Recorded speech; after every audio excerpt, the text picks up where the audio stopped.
Hi everyone, welcome to career big study circle. SSC MTS 2024 మనకి ఈరోజు నుండి exams అయితే స్టార్ట్ అవుతున్నాయి. ఆల్రెడీ ఇప్పుడు మనకి షిఫ్ట్ 1 అయితే ఎగ్జామ్ అయితే జరిగింది.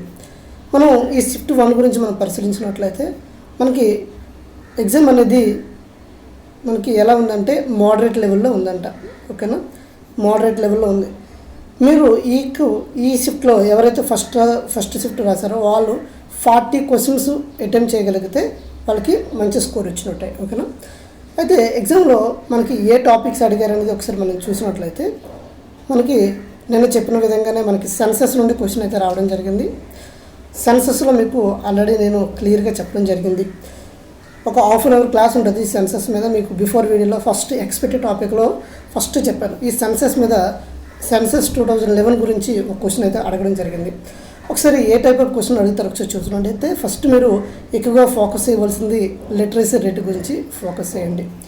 మనకి లిటరసీ రేటు, అదేవిధంగా సెక్స్ రేషియో, అదేవిధంగా పాపులేషన్ సెక్స్ రేషియో, అదేవిధంగా పాపులేషన్ డెన్సిటీ, అదేవిధంగా మనకి ఏంటంటే 0 to 6 years చిల్డ్రన్స్ గురించి మీరు ఎక్కువ ఫోకస్ చేయాలి.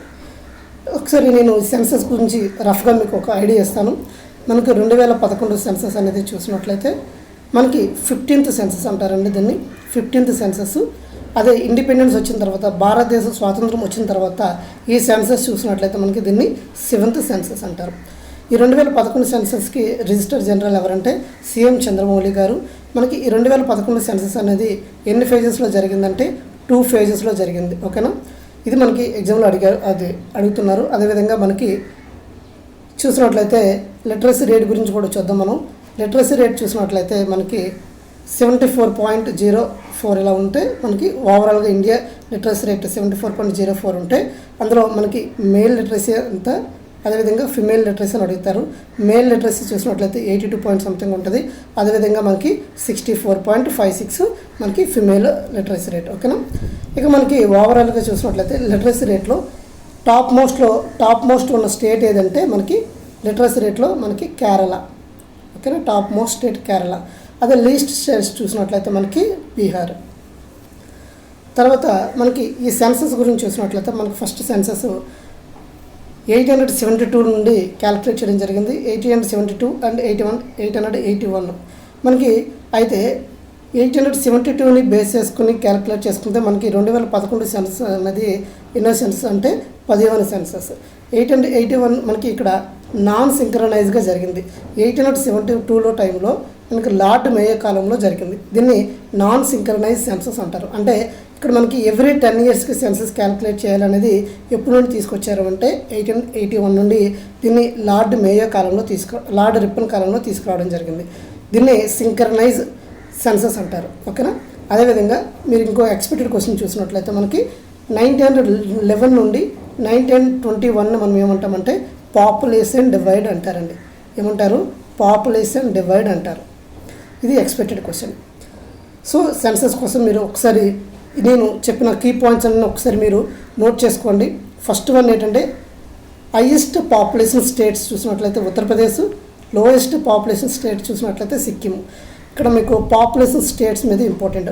టాప్ మోస్ట్ 5 స్టేట్స్ యొక్క పాపులేషన్ స్టేట్స్ చూసినట్లయితే ఉత్తరప్రదేశ్, మహారాష్ట్ర, మనకి బీహారు, వెస్ట్ బెంగాల్, ఆంధ్రప్రదేశ్. ఇలా మనకి 5 స్టేట్స్ ఉంటాయి. Top most. లోయెస్ట్ స్టేట్ అంటే సిక్కిం. మీరు ఫస్ట్ పాయింట్ ఏం నేర్చుకుంటారు అంటే సెన్సస్లో population state, highest population, lowest population, first one మీరు ఫోకస్ చేయండి.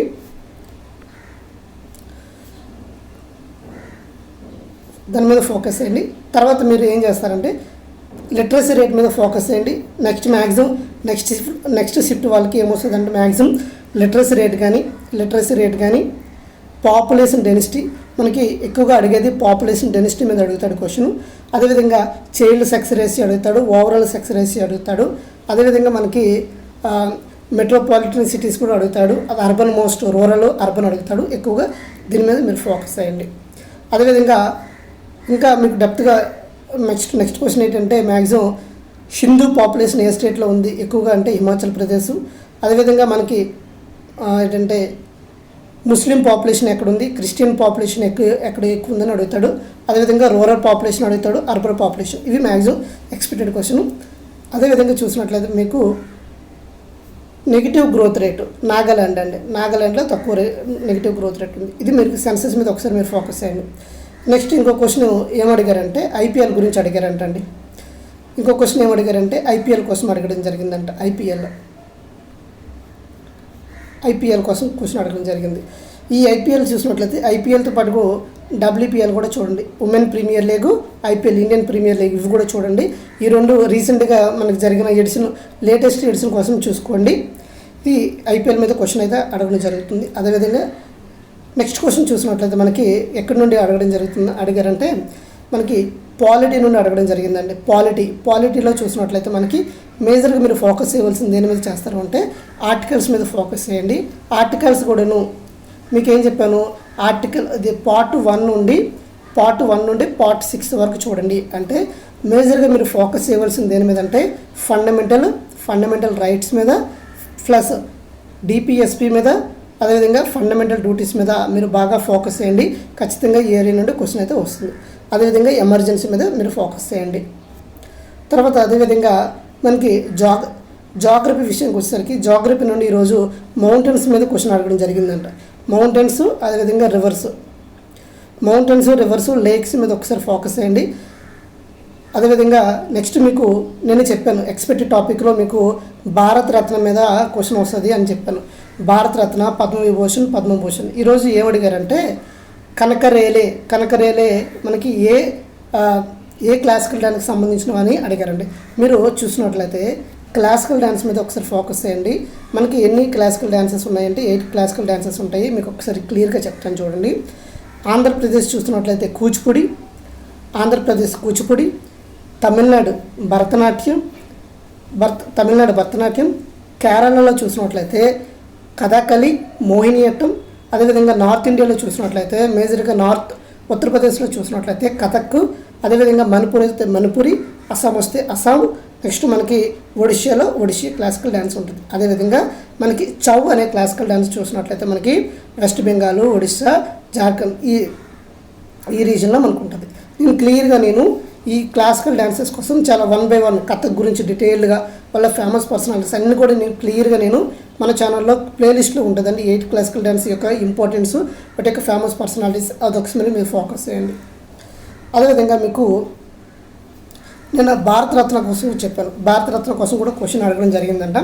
చూడండి, భారతరత్న చూసినట్లయితే మనకి 1954 నుండి మనకి ఇవ్వడం జరిగింది. 1954లో మొట్టమొదటిసారిగా 3 మెంబర్స్కి ఇవ్వడం జరిగింది. ఎవరంటే మీకు RRR అని గుర్తుపెట్టుకోండి. సి రాజగోపాలాచారి, సర్వేపల్లి రాధాకృష్ణ, సివి రామన్ గారికి మనకి 1954లో మొదటిసారిగా ఇవ్వడం జరిగింది. మనకి 2024లో భారతరత్న ఎవరికి ఇవ్వడం జరిగింది అంటే 2024లో క్లియర్గా చూడండి. 2024లో మనకి భారతరత్న ఎవరెవరికి ఇచ్చారని చూడండి.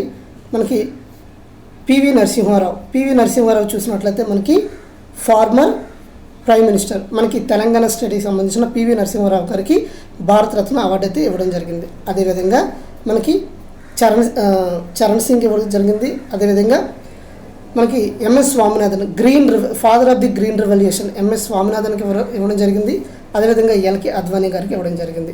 ఇవన్నీ కూడా మీరు భారతరత్న మీద మీరు ఫోకస్ చేయండి. నేను బిఫోర్ వీడియోలో క్లియర్ కట్గా ఎక్స్ప్లెయిన్ చేశాను, మీరు ఒకసారి క్లియర్గా చూడండి.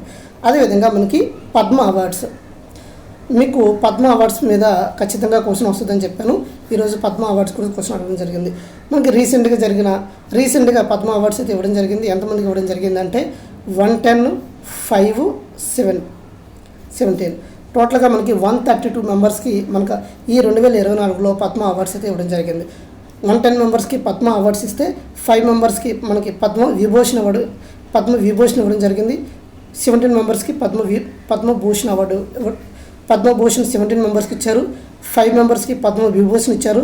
110 మెంబర్స్కి పద్మ అవార్డ్స్ ఇచ్చారు, పద్మశ్రీ అవార్డ్స్ ఇచ్చారు. మీరు ఒకసారి ఈ పద్మ అవార్డ్స్ మీద ఫోకస్ చేయండి. అదేవిధంగా మీకు డైనెస్టీ గురించి చెప్పాను. మీకు హిస్టరీకి సంబంధించి ఐఎన్సీ మీద ఒకసారి మీరు ఫోకస్ చేయండి. ఇండియన్ నేషనల్ కాంగ్రెస్ మీద ఫోకస్ చేయండి. అదేవిధంగా డైనెస్టీ అండ్ రూలర్స్, ఓకేనా. డైనెస్టీ చంద్రగుప్త మౌర్యులు, అదేవిధంగా మనకి మొఘల్ డైనస్టీ చూసినట్లయితే మొఘలులు, అదేవిధంగా ఢిల్లీ సుల్తానేట్స్ మీద ఒకసారి మీరు ఫోకస్ చేయండి. నెక్స్ట్ మీకు ఇంకా ఎకానమీ చూసినట్లయితే మీకు ఎక్కువగా మీరు 5 ఇయర్స్ ప్లాన్ మీద ఫోకస్ చేయండి. దాన్ని 5 ఇయర్స్ ప్లాన్స్ని మనకి రీప్లేస్ చేస్తూ నీతి ఆయోగ్ తీసుకురావడం జరిగింది. ఈ నీతి ఆయోగ్ గురించి ప్రజెంట్ చైర్మన్ ఎవరు, నీతి ఆయోగ్కి ప్రైమ్ మినిస్టర్ గారే చైర్మన్గా ఉంటారు. ప్రజెంట్ CEO ఎవరు, అవన్నీ కూడా మీరు ఒకసారి ఫోకస్ చేయండి. అదేవిధంగా ఇంగ్లీష్ కోసం చూసినట్లయితే మనకి ఇంగ్లీష్ పేపర్ ఎలా వచ్చింది అంటే ఇంగ్లీష్ మనకి ఇడియమ్స్ ఇవ్వడం జరిగింది. మీకు మోస్ట్ రిపీటెడ్గా ఇడియమ్స్ ఇస్తున్నారు కాబట్టి నేను లాస్ట్ వన్ ఇయర్ మీకు ఇడియమ్స్ చూసుకుని వెళ్ళండి అని చెప్పాను. అది ఆ పేపర్స్ కూడా నేను ప్రీవియస్ పేపర్స్ కూడా మన టెలిగ్రామ్ ఛానల్లో అప్లోడ్ చేస్తాను. మీరు లాస్ట్ 1 ఇయర్కి సంబంధించిన ఇడియమ్స్ ఫేజెస్ అన్ని చూసుకుని వెళ్ళండి. యాంటోనిమ్స్, సినోనిమ్స్ క్లోజ్ టెస్ట్ ఇవ్వడం జరిగింది. మీకు ఇవి ఈజీగా ఉంటాయి. అదేవిధంగా స్పెల్లింగ్స్ మీద మీరు ఒకసారి ఫోకస్ చేయండి. ఇక విధంగా క్లోజ్ టెస్ట్ మీరు ఎట్టి పరిస్థితుల్లో 5 క్వశ్చన్స్ వచ్చే విధంగా మీరు ప్రిపేర్ అయ్యి వెళ్ళండి.